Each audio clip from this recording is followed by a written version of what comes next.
Hello, I'm John Dilworth, and I'm here with Maggie. Yay, Maggie! We're going to have a great conversation about life and animation and culture and creativity in our favorite place, my favorite place, Oscar's place in the West Village. And we're very happy that you came along. I think you're going to have a good time. What do you think, Maggie? I think that they're going to have a good time too. I think we know you're going to have a good time. It's a big responsibility having a good time. We're going to talk about your early life first because I couldn't really find much about it online. So I am very curious about... Why do you think that is? Because you don't want to talk That's about right. You don't want to talk about any aspect. Did you grow up in New York? Yeah, the more important thing is that I grew up. Can we talk about any aspect? What about Of school? course, New York City. I was born here in the center of this island, but the hospital disappeared. Now it's a high-rise condo, luxury condo, multi-billion-dollar Jetsons thing. So I don't exist. Gotcha. That's why there's nothing to learn.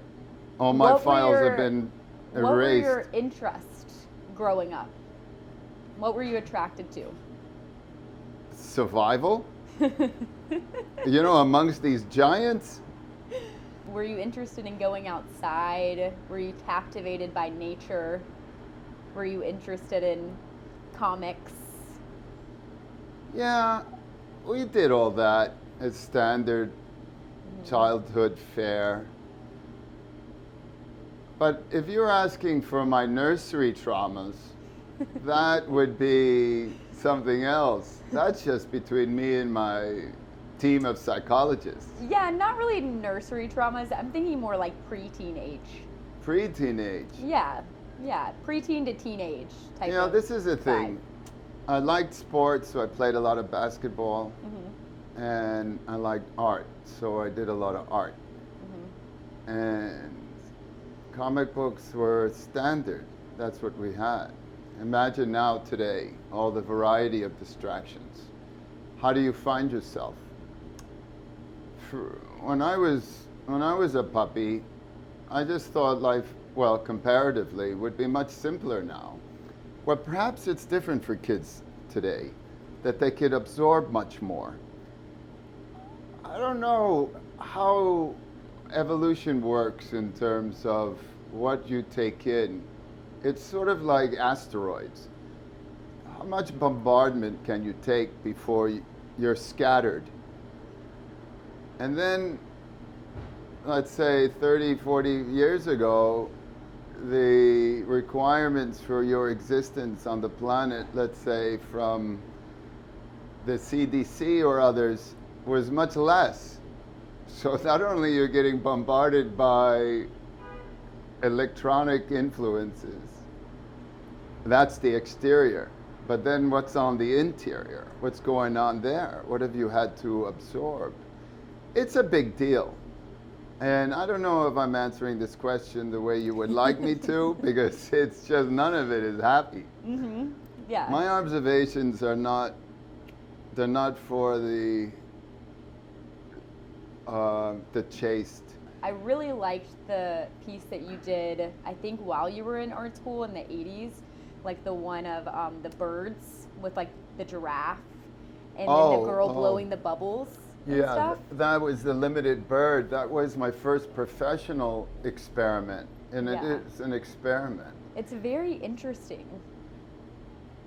So I'm It's all a dream. 21, something like this. Really, a puppy, like one of these genetically modified puppies you see today, bouncing around, hyperactive. Like, where did you come from? And I wanted to be a filmmaker. I thought, you know, especially the European ideas, if you think about aesthetics, they were knocking me out with the themes that they were exploring and how they would present it, right? I think the 70s in America was another place where they were doing some good things, like Cassavetes especially, who I liked, right? And Limited Bird, everything had to be limited, I felt. Because the protagonist was limited in his absolute disregard for his own preservation and for human contact. And so the film had to be limited. That's why there wasn't any animation. But also I used films as a way for me to learn. And on that film, I wanted to learn how to draw. So I used a film, I deliberately used a film so that I could draw human heads. And there was even a model, I forgot the woman, she was dressed in black, and animals. So I combined all those things. And then I also wanted to learn shadows, lighting, right? So I deliberately made that task. Interesting. Right, so there's lots of things going on, not just make a film, I have an idea, let's make a film. The Limited Bird was my great initiation because the first festival that it was accepted in, San Jose, great festival. There was a critic that just called it psychobabble. I was devastated, so then I was free. I mean, do you know what I mean? You got to take the first hit, right? And then if you survive, you keep going, you'll be fine. I didn't think that. I thought that it kind of reminded me of something from heavy metal or something. Oh, heavy metal is also influences. Absolutely. All of that stuff coming out of the 80s. I don't know if I'd seen much. Yeah. Even Fritz the Cat. Mm-hmm. You know, Bakshi's thing. I have never seen that one, but I have it on my list. Better for me was the French version. Okay. The dubbed in French. Mm-hmm. That's when I first saw it. I saw it in France. It was in French. Is it originally French? No, it's American. Okay. American. And I got so excited by it, I wanted to see the original version. And when I did, I was disappointed. I didn't like the English, the American version. I didn't like it. I was bored, really. But otherwise, in French, it was amazing. And we can look into that if we wanted to, because I have lots of ideas about that. I also know that you're a big fan of Miyazaki. I love Miyazaki. He's got his pulse on whatever is childlike and innocent, and there's no vulgarity in his work. Mm-hmm. And there's not even pornography in his work, because he shows you myth. And that's not pornography. Pornography would be you're a skier, you love snow, and you hang a picture of a mountain full of snow on your wall. You know, you get exactly what you want. But with myth, you have to interpret that. And Miyazaki is strong. I'm curious if you are a fan of David Lynch or Tim Burton or any of those people. Yeah, these gentlemen also work through me. Yeah, I love Eraserhead. Big fan.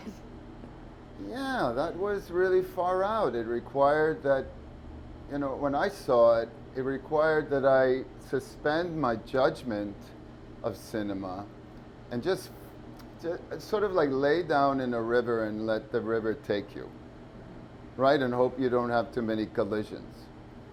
And what was so lovely about Lynch, and anybody that has a way of controlling the medium, they earn your trust, right? They earn your trust. When I was doing Courage, and I was very aware that I was making media for viewers. Now, it's very different when I'm making short films. And with my short films, of course, I want to succeed, but I'm less interested in the opinion of the viewer, of the audience. As strange as that sounds. But in Courage, I was very aware of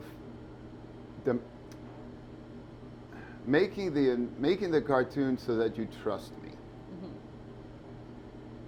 If you get that. Kind of. Like I wasn't going to terrorize you, really. Yes. Okay. I was going to give you a little bit of a thing, yes. And then I was going to make it easy. Yeah.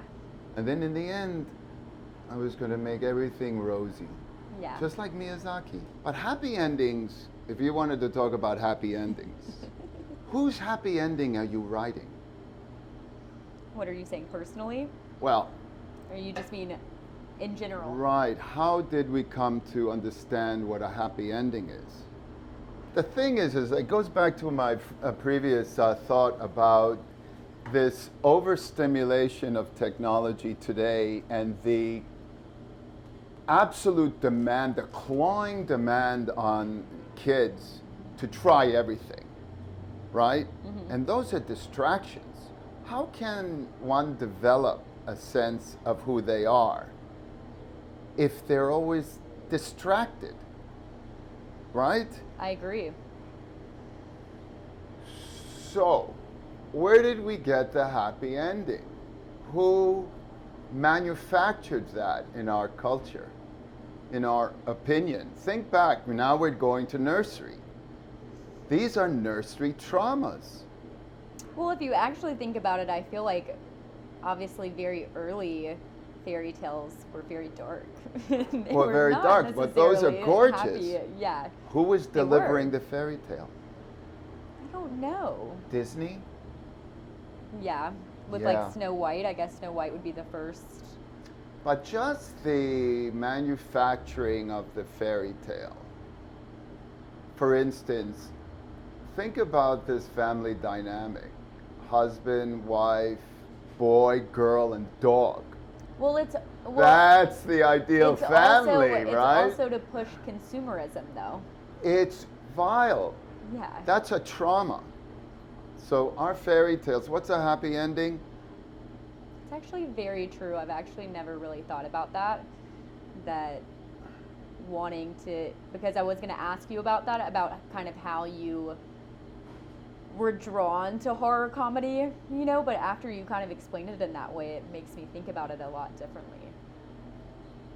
Well, how so? How is horror comedy? Well, kind of like anarchist against the traditional form of a happy ending, or like the traditional form of a pleasant story. But pleasant stories, yeah. Right, a pleasant story. There is the craft, right? And then there is the intention.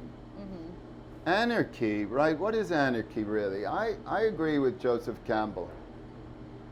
It's like revolutions are not about tearing things down, but building things up, right? Mm-hmm. And if you have the opportunity to do that, I would rather build things up. Right? Build a new thing, or a new idea, or a new ideology. That isn't concealing another motive. Yeah. No, I think that is a good way to go about it. And I think it kind of goes back to that point of when you're talking about war, or like where to progress from war, you know, you can only like bring in, or like when you're trying to, I'm not expressing myself very well, but if someone, for instance, is like very hateful, you know, towards other people, and you are like, you know, oh, I wish you weren't so hateful towards other people. By just telling someone to not be hateful is not necessarily the way to get through to someone, but just by leading by example and being as nice as you can be to other people in their presence, not trying to like actually have a motive to change them, but just by leading by example in cases like that, I think can rub off. Yeah, the thing is, it's so complex because you enter into pity and other human qualities like compassion, and then of course it's in context. Hate has its place. Mm-hmm. This is true. This is true. I think that it's all emotions have their place, especially in the creative process, I'm sure. Right. For instance, I explored hate through the persona of Eustace. Mm-hmm. But then I also offered potential reasons for the source of that hate. Mm-hmm. Right? The nursery traumas. Mm-hmm. That's why I'm very interested in the origins. I actually really love that you do that. I was going to talk about that, about how you kind of always give characters empathetic qualities about them, or kind of like show psychological backgrounds as to maybe why they are the way that they are. And I think that that's very interesting. Right. Just potentials. Yeah. Right? Because where are the answers? There are no answers. But it's also true that you can find anyone. You can be empathetic towards anyone. Even Psychopaths?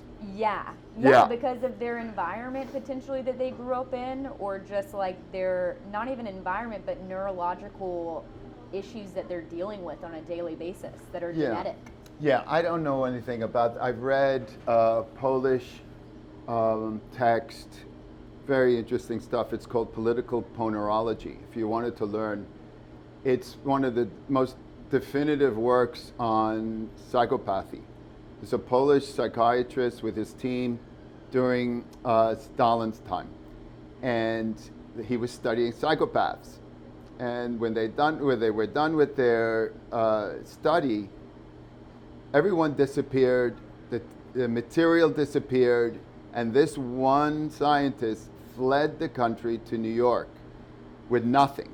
And he recreated the study from memory. And he wrote that book, Political Ponerology. And these people don't think like everybody else. So it's very difficult to have empathy for them. But it's also genetic, somewhat. They couldn't find, yeah, you're not going to get a psychopath to sit down and allow and be experimented on. They just genetically don't have empathy, though. Well, yeah, there's an absence of this type of thing, absolutely. Yeah. What is genetics? I'm not even going to argue genetics. That's also sad, though. Isn't that kind of sad that this person is born without empathy and has to suffer these consequences throughout life because they don't have empathy? They were born without this, trait about them that they couldn't help that they were born without. Yeah, Maggie, but you got to think, we don't know how they feel. That's true. Why? They're not suffering. How do you know they're suffering when they're having so much fun bringing misery to everyone in the world? This is true. And then what was also fascinating, like everything else in life, there are layers of proficiency in psychopathy. They're the real excellers on top, and then they're the low-level ones. Yeah. And you need all the ones in the middle. Just like in normal society. This is true. No, this is what revealed in the study. So empathy, right. I didn't want to make Eustace a psychopath. In fact, none of my villains or supernatural players were psychopaths. I'm trying to think. I'm trying to Not go even through all Jalo. of the people. Not even Jalo, not even cats. I also loved how one of my favorite things about the show and the dynamics that you did was, my favorite parts were like, what is the guy, like the Sasquatch guy, where Bigfoot? when they like come to the head of a confrontation, then they do something like they salsa dance or something, or they like, get in like an intense game of like badminton or something, or, I loved those breaking of the ice and making these hard situations turn light. Right, so how do you resolve conflict? Think back as a child. It would be games. This is true. Yeah, so it's just a formula. Yeah. It's a formula of mine. Yeah. To resolve conflict, not with violence. Do you actually think about it that way, though, when Sure. you were creating it? Were you like, I'm going to play on my childhood, or like actually thinking back to those times to develop that formula? No, not me specifically, but it was deliberate to use childhood games and play to resolve conflict. As a contradiction to the adult world of aggressive dominance, right? The stronger prevails, the most brutal prevails. Yeah, that's going to happen anyway, right? Yeah. But to defeat somebody in checkers, it's humiliating. Okay, there's a theme that I really want to talk about. Why not? We've been talking all the themes of the world here at Oscar's place. My favorite joint in the West Village. I'm here every time. If there's sun, I'm outside right there having my espresso in the sun for an hour. This is a very nice place, though. So Yeah. Can't blame you. No. Neil Smith, he's gorgeous Englishman. Mm-hmm. He's They been look here. like they have a good English breakfast here. And you know, Oscar is named after his son. No, I didn't know that. Yeah, he's a terrific boy. Okay, so after school, you worked in an advertising agency, and as a side hustle, you were working on your art during that time period. I love that you said a side hustle. I love that. Yeah, that's what I do exactly. I'm always hustling. Yeah, so as a side hustle, you were working on your art during this period of time. I want to, I want to talk about the transition between working on a side hustle and then eventually you created this work of art that got Oscar nominated. So I want to talk about the journey in that transitional period, because I feel like I'm at this point, obviously, in my life where you're trying to quote unquote make it, and that journey that you go on is very uncertain about, whether your art is good enough to make it as a living, to do it as a living, So did you ever struggle with doubt as you were working on your side hustle to try to make it your living? And how did you deal with that? I know you brought up lots of different themes that they all need to be discussed. One, I object to the idea of a side hustle. Okay. Because the art was the motivation to live. Okay. So I would reverse it. And I was hustling for some coin, doing printing or advertising or Lord knows what else I had to do. What else did you have to do? I was a stock boy in a women's clothes store. I used to change the mannequin's clothing in the window. So, I was quite the scene. We did whatever we had to do. And at night, we made animated films. The idea of self-doubt is just part of our human evolution. It's like an initiation rite. Mm-hmm. Like when I got my first negative review, I had to have it. So I think it's a matter of how you feel about yourself, let's say your own confidence. And then the comparison, to whom? Right? I'm never going to draw like Michelangelo. Mm-hmm. I could appreciate what he's doing and I could learn from him, but I just do me. And that, for me, it's always been this. I will just, oh my goodness, there's like these little rules of how to get your art to the world. Right? There's one that goes, well, if they don't get my work, I'm just going to go back home and I'll just do what I do, and maybe in 100 years they'll discover that I was it. And then there's the other one where you'll just blow up people who don't like your stuff. Then there's the other one where you become a commercial artist and you just figure out what they want and you try and you give it to them.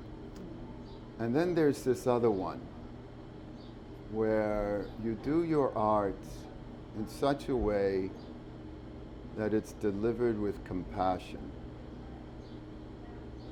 And you just, I guess you work through whatever energy there is in the universe, and there are no guarantees.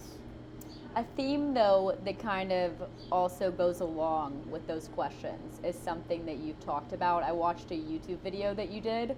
Recently? I don't know how recent it was, but it was on your channel, and it was very interesting, and I really liked some of the things that you said. And one of the things that you talked about was operating through your ego during the beginnings of your career, and how I think you said something along the lines of being in just a stupor of wanting or chasing fame to a degree. and how you were operating just purely through ego during a period of time.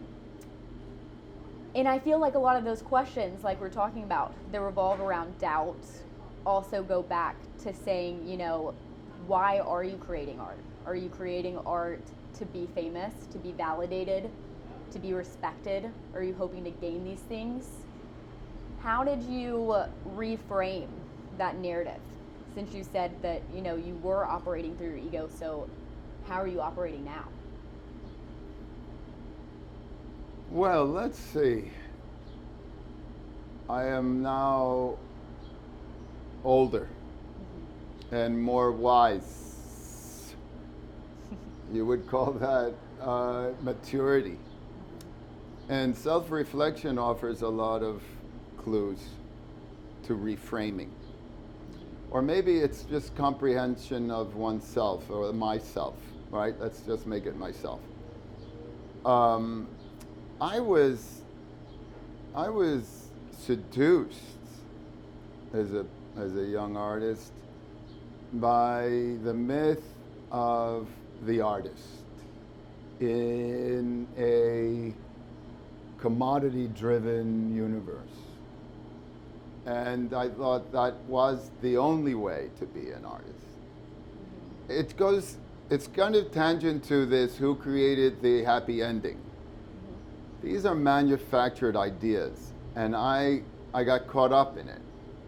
I didn't have the proper mentorship that gave me the perspective of all the different views of success, let's say, and what that means, right? And to really distill why I was even doing what I was doing. Of course, there is this sense of pleasure always, right? Why do we do anything, right? Pleasure. And Gaston, please. No worries. An espresso. Any last questions? No, I think we're good. Thank you. The idea of fame was a big motivation for me. And on reflection, I have deduced that it was due to a shortcoming in my personality. And there's a great German psychologist, Miller. What's her first name? I always forget her first name. She talked about the theory of grandiosity, right? Where one's achievements are a direct indication of your self-worth. So, I believe that I had been suckered by this myth of the artist. And the problem with believing in that myth is everything goes well, really well, if everything is going well, right? If the exterior world is reinforcing your beliefs. And what happens when you have a failure? Who are you? Where's the myth? Where's the myth? It's like we're being bombarded by hocus pocus everywhere. And if we don't, lucky for me, I did find mentors. Okay, they were intellectuals, they were humanitarians, they were people that were interested in long ideas, let's say archaic ideas. And that perspective helps me understand who I am, you know. How do you define success today? I don't think I do. I don't spend any time on it because I think I already know what would make me satisfied, and that would be service to others, no adversity to myself, satisfaction in what I'm doing. These are basic. So I would say that's success. I don't need a mansion and a yacht. Maybe my poor mama would like one just to have it, right? But I don't need it. What I needed is an espresso, sunshine, the sea, very, very charming company, and no privations, right? I would say that's success. My story is not a story I wouldn't advise anyone to take my route. Well, I feel like it's harder and harder though these days to break out of that. Tell me, break out of what? Break out of that brainwashing of consumerism with social media today, and how everything is just a hit of dopamine and validation that you're seeking. Oh my doing goodness. anything. I don't know how you have to. I don't know. You need to be rooted. You have to have a counterbalance. And I've only found mine through older mentors, again, who were turned on. They understood what's going on, they could recognize it, they could identify it, and they could explain it to you.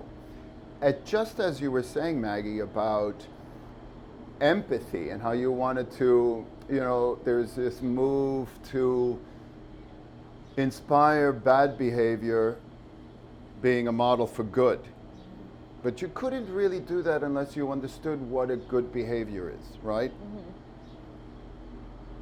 So who are we going to find to help us realize how we're being manipulated? I mean, this apparatchik, I've been clean of my apparatchik since 2004. Mm-hmm. I don't have one. I haven't missed anything. No phone calls, no meetings. I'm here. Nobody's missed me. Anybody that's wanted to reach me, reached me. I think, though, that some people would argue, or at least I would argue, that you've quote-unquote made it. So you don't need... Made what? You've, made your career. You created something so iconic. It's a cult classic.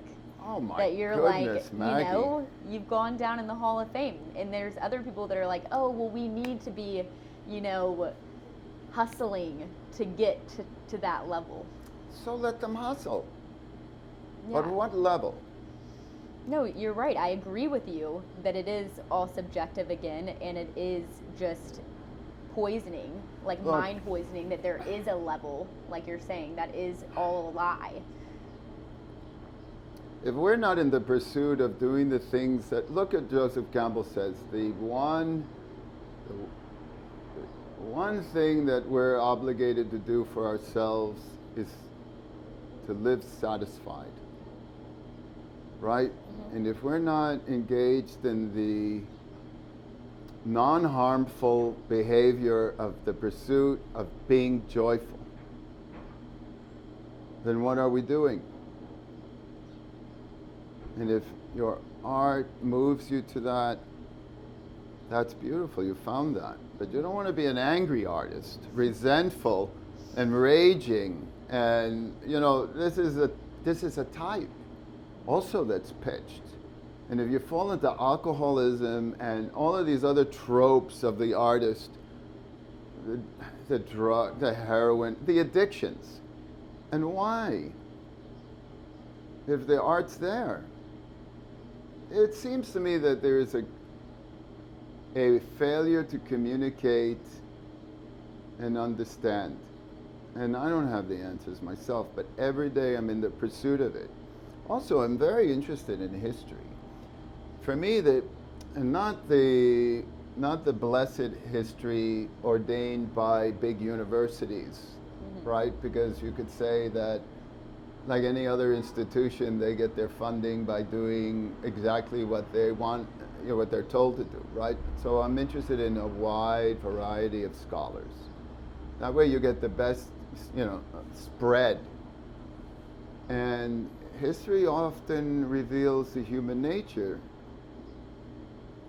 Okay, even the Greeks, you think about them and how their attitudes towards women, which I'm not a fan, right? And this thing has always been a problem. Why are these things manufactured?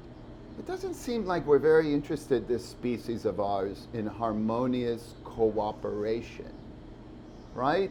It just feels like, yeah, let's coat constraint in sugar of cooperation, right? But you're really getting antagonism.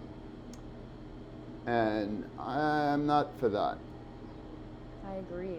And we could see how deep, I mean, we're talking thousands of years. I feel like it also goes back to, I'm a big fan, and that is one of the things that I was going to talk to you about, is kind of like the difference between, you to compare and contrast the difference between making art in the 80s and early 90s versus currently. But I really gravitate towards traditional animation because I feel like in general it's more charming and there is a sense of a soul. Does that make sense? That's my words. Yeah, there's Are you plagiarizing?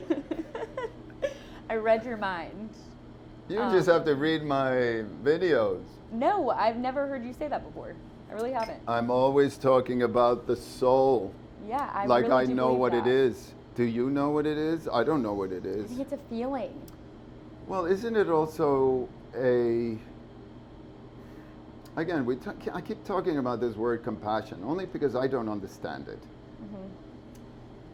The idea behind that is that the other is you.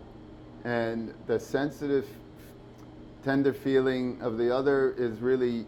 You're also a sensitive, tender feeling, right? So how is it that we don't get along better? Mm-hmm. Right? So how is that compassion? And then you hear about this advice about what will save a marriage. And they say, oh, compassion. Yet divorces and broken families continue.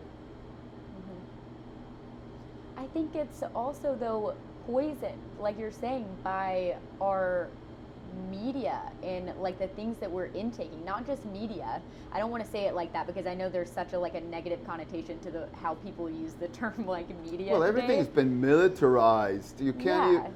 You're meant to not have an opinion if it's contrary to whatever the dominant opinion is. Mm-hmm. And that there is a dominant opinion is the admission that there is a dominant agenda. Mm-hmm. And that should already tell us, stay away. Yeah, I agree. Yeah. So the soul. I often talk about my work as having a soul.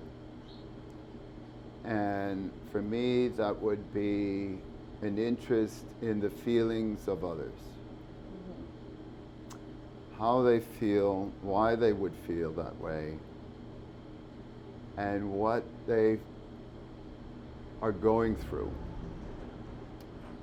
And there's always a desire. And that desire could be as simple as courage, just to be in the lap of Muriel.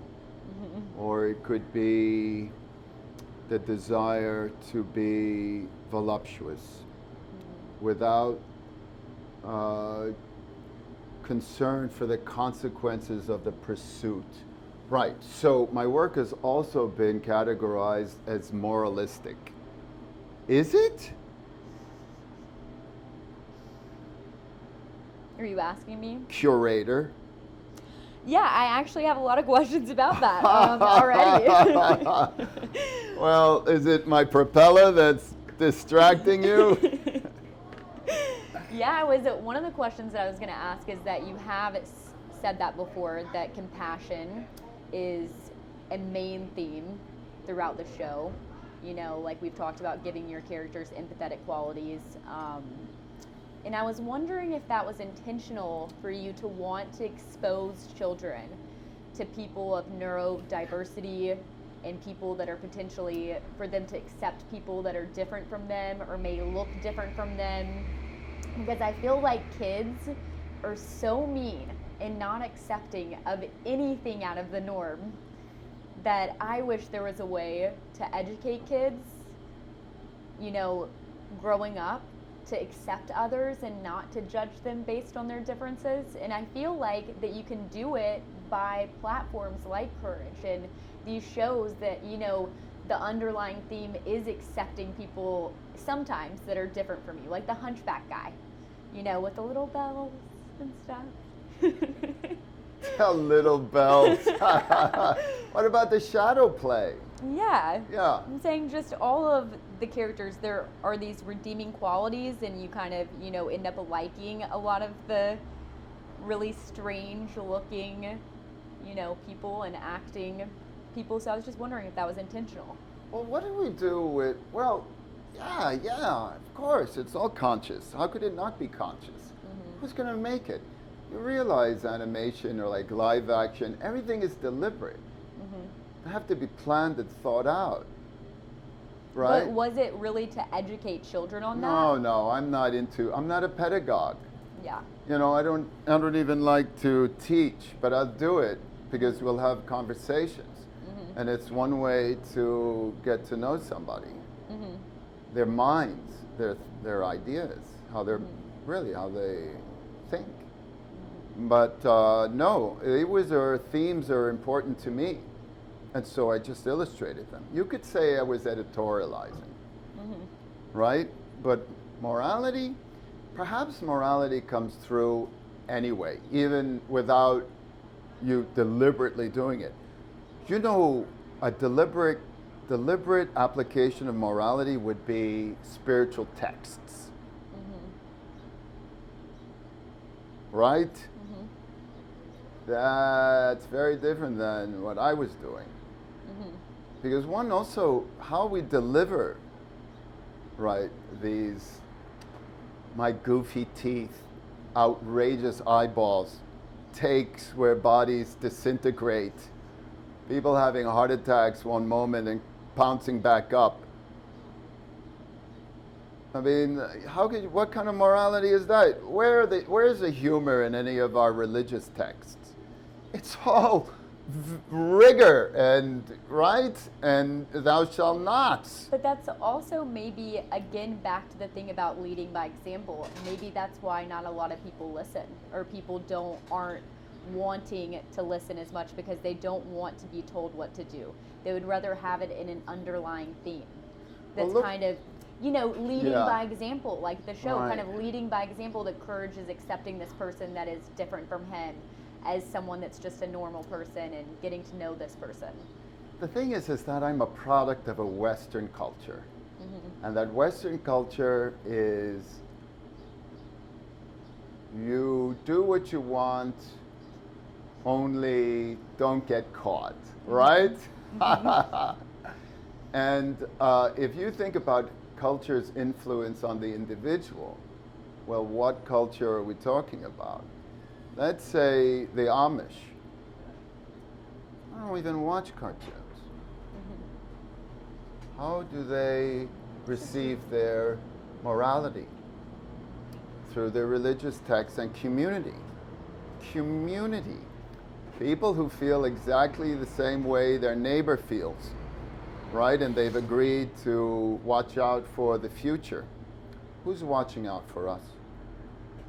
In the Western culture. We're very much products of it, with our beautiful coats and our hair products and our lip gloss and our toys, right? And our distractions. Distractions, do you think, away from community? Of course they do. We were talking about that earlier with the young and how VR, meta reality. Okay, I'm very happy where I am now. I don't need to, you know, I really feel hard for parents. I really do, on how tremendous the pull to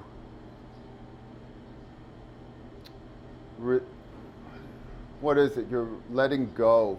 Yeah, you're sort of letting go the responsibility of care. Outside food and shelter and health, that type of thing. Your ideas as an adult, how you've experienced life, comes down, right? That's what you give kids, right? And you were talking about behavior and belief. Where Where do the young get their ideas? From their parents' ideas, right? So if you have a mother or father that's narrow-minded and believes in a certain thing, do you think their kids are going to be expansive? Sometimes, though, I feel like it does work in the opposite for individuals. Sometimes We don't you're right. know, right? Yeah. We don't know because we're not sociologists and we're not doing a study. We'd like to believe that everybody feels like we do and we want the best, right? And we don't want to do no harm. But how can you explain the dominant attitude today? Do you also feel like that? I feel like we're getting into such downer talk. Like, who's gonna want to watch this? Wait a minute, let me do my propeller. Let me go on. I'll change the subject. Okay. Those were kind of like heavy topics. I have other topics that are not now the light heavy. stuff, the saccharin. Yeah, we have a couple of light things, and then it's one more kind of heavy topic. Glucose. Okay, so let's do this Salud. one. So pros and cons of independent versus, working with a big network. How much of your vision do you actually lose when you, work with a big network? Oh, I had the best time producing Courage. And I think, again, that's a tribute to my understanding and cooperation with the arrangement. How did you go about creating an overall vibe for Courage? Like, how did you find the right people that shared your vision and that shared the same passions and tastes that you had in order to create, what you wanted? Were they provided by Cartoon Network, or did you find everyone individually? I'm chiefly a solo guy. I don't want to work for anybody. I don't want to answer to anyone unless I decide that I must, like a network. The thing about taking on the responsibility of, let's say, of a show is that you're obligated to deliver a product on time, on budget, right? Without hassle. And that's what I did. That was the arrangement. So that was easy. What I did with the team is I said to myself, if an artist can deliver 70% of the level I would draw, which would be 100, it was satisfying. That was it. That's how we got the show done. I didn't demand that you drew everything exactly like me. I only demanded that you drew 70% like me, right? And the 30, who cares? The idea is to get the shows done. And then I relied on personalities like Barbara Jean Kearney, who is my production manager, Masago Kanayama, to set the tone on the floor. The thing is, what's really weird about producing a big show in New York is I had been an artist with the very artists that were working with me. We were all going around the same pool looking for work. And then suddenly now they're working for me. And I wasn't invited anymore. I was the boss. That was tough. But there was another adjustment, right? Can you talk a little bit about the comparison of making traditional animation versus, like you guys did the CGI version of Courage. Which one do you kind of gravitate towards more? Well, I love drawing. I'm a draftsman. I like drawing. I love the paper. I love chewing on pencils. I love the smell, the organic material.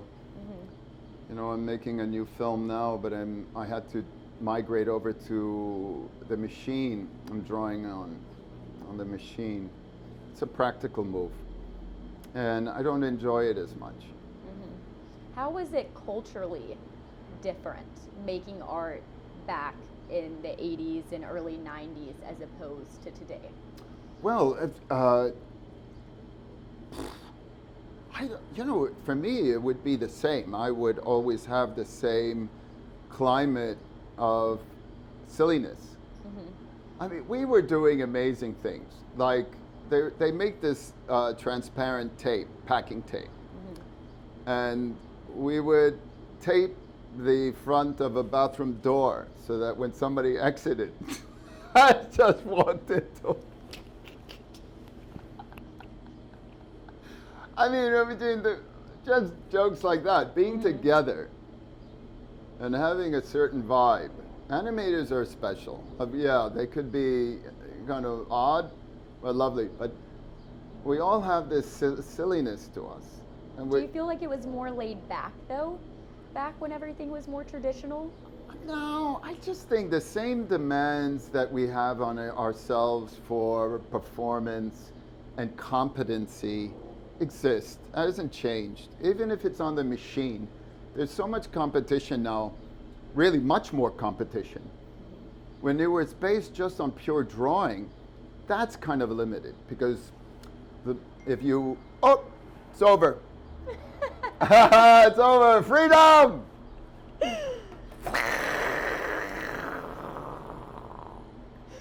Well, thank you, Maggie, for having us on. Thank you. Do you want to talk about your new project? Oh, Just my so new that people film. can- yeah. My new Wait, film. let me ask one more question. Let me ask one more question.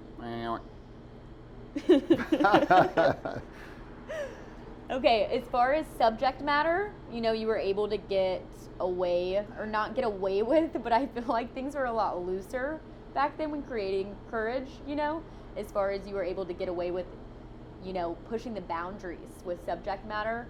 Do you feel like that is inhibits creative ability today now that there's so much red tape? I don't know.